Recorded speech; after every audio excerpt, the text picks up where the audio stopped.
And we are not in the show business to keep ourselves in the public glare or The most lavish wedding of the century. Actually not the century, but in centuries. क्योंकि last time इतना तामझाम Mughal weddings में होता था. देश के elite 1% शादी के गेस्ट्स हैं, जिन्हें अंबानी जी अल्ट्रा गरीब फील करवा रहे हैं, और दुनिया के सबसे इन्फ्लुएंशियल लोग, जिन्हें समझ नहीं आ रहा कि इंडियन के पास इतना पैसा कैसे आया. गुजरात का छोटा सा टाउन, जिसकी एग्जिस्टेंस का भी काफी लोगों को पता नहीं था, वहाँ रिहाना को गाना गवा दिया, पूरे बॉलीवुड को एक स्कूल बस में भर दिया, ज़करबर्ग को कलरफुल कपड़े पहना दिए, एलिफेंट्स को जकूजी में नहला दिया, और तीनों खान्स को फ्री में साथ में नचवा दिया. इतना लाविश इवेंट, और वेडिंग भी नहीं, प्री वेडिंग है. Pre wedding part 1. What? Elections की हवा डिस्टर्ब करे बिना 29 जून को मेडिटेरियन शिप निकला, अ वेरी प्राइवेट इवेंट, जहां केटी पेरी और बैकस्ट्रीट बॉयज ने परफॉर्म किया. फिर पता चलता है they sold photos to Vogue India and some Kapoor money was also given, वरना शनाया कपूर की फोटो क्यों पोस्ट करते. फिल्म छोड़ो, उसकी तो एड्स भी नहीं निकली अभी. फिर शादी तक आते आते जॉन सीना से भांगड़ा करवा दिया. Kim Kardashian will never lose an opportunity to make an outfit look sexual. Chloe Kardashian Rakhi Sawant का महंगा वर्जन निकली. This whole wedding was a bigger fashion show than Met Gala, Cannes and even NMACC inauguration.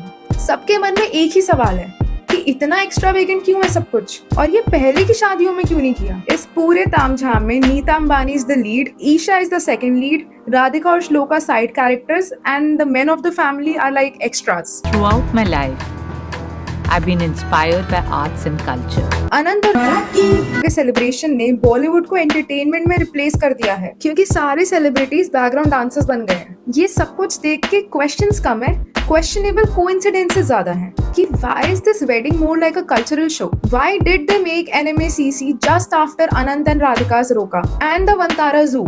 Why publicize Jamnagar? क्या जरूरत पड़ गई Ambani family को show off करने की? And is there a parallel if not a bigger motive behind this wedding? 3 चीजों के बारे में बात करेंगे. Nita Ambani, Anant and Vantara, and this शादी being a public event featuring Mumbai police. Nita Ambani कई बार इंडियन कल्चर को एडवोकेट करते हुए दिखी हैं. Throughout my life, I've been inspired by arts and culture. I wanted the celebration to be a tribute to our arts and culture. Art is for the rich, art comes from the rich. Anyone who can monetize art is rich. NMACC का aim है to preserve and promote India's rich art, culture and heritage through varied art forms. Nita Ambani का passion project which took decades to come into existence. India में बॉलीवुड और cricket most viewed source of entertainment में आता है, but it's not something new and unique. But wedding is. गरीब देश 5,000 करोड़ की शादी, guest list of world's 1% elite, equal to viral content. इस शादी को बहुत पब्लिसाइज किया. पूरे देश ने घर बैठे बैठे वेडिंग और प्री वेडिंग अटेंड कर ली, और पूरी दुनिया कंफ्यूज्ड है कि इतने गरीब देश के लोग दुनिया के सबसे बड़े आर्टिस्ट को कैसे नचा रहे हैं. जैसे पहले हर साल न्यू ईयर नाइट पे आईफा अवार्ड शोज आते थे और सब लोग बैठ के देखते थे, Nita Ambani has recreated the same thing, but it went on for months and had global entertainers. और इन सब का पीक मोमेंट ये था.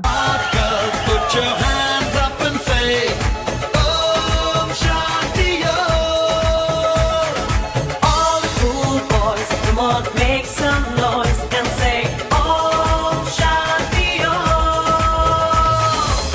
I wonder if it was SRK's idea. This was really the moment when the wedding turned into a circus. Weddings, शादियाँ हर तरह की होती हैं. लार्ज बजट, स्मॉल बजट, मास वेडिंग, भाग के शादी, यूजुअली इन टेम्पल्स और कोर्ट्स. लेकिन हमेशा प्राइवेट इवेंट होता है, कपल, फैमिली और गेस्ट के साथ. हमारे देश में ये प्राइवेट इवेंट 5,000 लोगों का भी हो सकता है, और ये आम बात है. लेकिन जब खुद फैमिली और मुंबई की पुलिस इसे पब्लिक इवेंट बोले, तो क्या वायरल बयानी और न्यूज चैनल्स ने दिखाया कि आसपास के रेसिडेंट्स और लोकल्स को कितनी दिक्कत हुई थी, क्योंकि उनका रोज का आने जाने का एरिया ब्लॉक कर दिया गया प्राइवेट फंक्शन के लिए. They even said many events and weddings have taken place here. लेकिन कभी लोगों को आने जाने से ब्लॉक नहीं कर देते. Local guides were extremely disheartened yet helpless about it, क्योंकि उनका रोजगार उस एरिया के टूरिस्ट पर डिपेंड करता है, जो कि प्राइवेट इवेंट की वजह से एक्सेस नहीं कर सकते. Good for them, because Mumbaikars are not reacting like people of Portofino and Genoa. Vantara, a 3,000-acre space for wild elephants, an initiative by Reliance to rescue and shelter wildlife. She's one of our elephants we rescued. She's the first elephant we rescued. First elephant in 2008. She was 12 when we rescued her. Okay. From Rajasthan. She was walking in the streets begging for food with a Mahavat, and that's her Mahavat, Jagdish. Namaste, Jagdish. He also came 20 years back Wow. to this. दोनों जामनगर और Vantara limelight में आ गया अनंत और राधिका के pre wedding पर। लेकिन कई reports के according these are exotic wildlife smuggled to India through porous borders of the north east. The facility has birds and animals belonging to 100+ species in its custody. Most of these rescued birds and animals are said to be sent to the nearest zoos in Guwahati, Aizawl and Assam, but somehow ended up in Vantara. The Sakarborg Zoo in Gujarat's Junagadh sent 101 leopards to Jamnagar between March 2021 and March 2023. Reasons for the transferring of such large number of leopards are unclear. अगर अनंत अंबानी को Google करो तो internet personality लिखा आता है, जबकि आकाश अंबानी को search करो तो chairman of Reliance Jio. There are rumours कि आकाश और ईशा को सबसे ज्यादा शेयर मिल रहा है अंबानी वेल्थ में, but Anant not so much, क्योंकि रिलायंस बोर्ड ऑफ डायरेक्टर्स ने अनंत को रिजेक्ट कर दिया due to his health issues, and that is not Anant's fault. Plus Ambani parents भी अपने बच्चों को उनकी पर्सनालिटी और कैपेबिलिटीज के हिसाब से ही रोल्स दे रहे हैं, and not forcing them into a career just because of societal image, जो कि ज्यादातर Indian parents are known to do। और अनंत अंबानी खुद भी उतना इंटरेस्टेड नहीं है सीरियस बिजनेस वेंचर्स में, and is more into environmental ventures। लेकिन he is Nita Ambani's youngest and most लाडला child। मुकेश चलो ना, we are getting late. It's our little Anand Sangeet. शायद इसलिए सबसे ज्यादा स्पॉटलाइट और एक्सपेंडिचर उसकी वेडिंग पे हो रहा है, और ये सिर्फ अंबानीज नहीं कर रहे। काफी सारे Indian parents are generally overprotective for their youngest and weakest kids.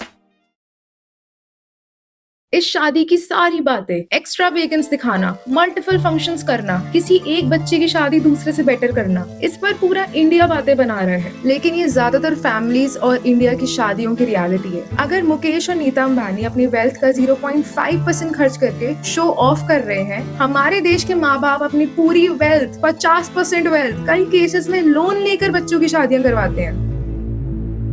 Wedding a prominent industry much exclusive to India. India में बॉलीवुड और क्रिकेट से ज्यादा एक ही चीज मैटर करती है, marriages. It's not among two people, but a union of families. Gossip for the khandan and entire society. Entertainment for every guest invited, and impacts many lives for multiple generations, or at least a few decades. Netflix का Indian matchmaking proof है that everybody is into Indian weddings. It's too extra, too many people involved. Does not matter you like it or not. Nobody can ignore it. कई families में जब wealth distribution बच्चों के बीच में unequal होता है, parents generally try to cover it up by giving extra assets to their lesser kids in their weddings। लेकिन उसकी शादी में कितना पैसा लगता है वो इस बात पे डिपेंड नहीं करता कि कितना लगना चाहिए, वो इस बात पे डिपेंड करता है कि फैमिली कितना लगा सकती है या लगाना चाहती है। Ambanis are clearly not someone जिन्हें शो ऑफ की जरूरत है। वो यूजुअली वो लोग करते हैं जिनसे लोग एक्सपेक्ट नहीं करते कि इनके पास भी कुछ हो सकता है। आई थिंक अंबानीज बस पूरी दुनिया को अनंत, राधिका, वंतारा, जामनगर, NMACC की एक्सिस्टेंस दिखाना चाहते थे। तीनों खान्स को नचवा दिया, पूरे देश ने नोटिस करा, नाटू नाटू पर नचवाया। Currently the most popular song from India after winning Oscars. It was after the first pre-wedding, the entire internet was talking about Zuckerberg's new changed look. Vantara didn't just get massive limelight, लेकिन वहाँ देश विदेश से आए लोगों का donation भी मिला। Weddings are a perfect combination of fashion, dance, music, जो कि पॉप कल्चर में सबसे ज्यादा अटेंशन ग्रैब करता है। Bollywood was the previous larger-than-life experience India gave to the world. Next, perhaps, is weddings. The entire world is mesmerized by it. और कई western tourist तो इंडियन वेडिंग्स अटेंड करने के लिए पैसे देते हैं। अनंत अंबानी कहते हैं कि मोदी जी ने कहा था कि सारी बिजनेस फैमिलीज और सेलिब्रिटीज इंडिया के बाहर अपनी शादियां करते हैं, जैसे लेक कोमो, थाईलैंड, मलेशिया, और इस वजह से काफी सारा पैसा देश के बाहर जाता है। मोदी जी कहते हैं India's money should remain in India. If Anant and Radhika's wedding has one great impact, it's the attention India received. People are shocked to see the crazy amount of wealth coming from an underdeveloped, slum-based, poor country. ये एक बहुत बड़ा impact है जिसने देश की image को बदला है। और अगर इंडिया के बिग स्पेंडर्स की बिग फैट वेडिंग्स इंडिया में ही होती रही, it will increase large money rotation, hence improving economy. Finally, Calling Neeta Ambani ringmaster was not clickbait. She and her husband are perhaps doing the best they can for each of their children, even if it seems unfair to other people. Most good parents do that with whatever is in their capacity. Let's not be the fufa bua जीजा of the wedding and hate all the amazing things they are doing. Her Indian parent और grand parent अपने बच्चों के लिए बड़ी से बड़ी शानदार शादियां करना चाहता है. That is their dream and status symbol. और इस केस में फर्क नहीं पड़ता if they are Ambani or a farmer from UP or Haryana.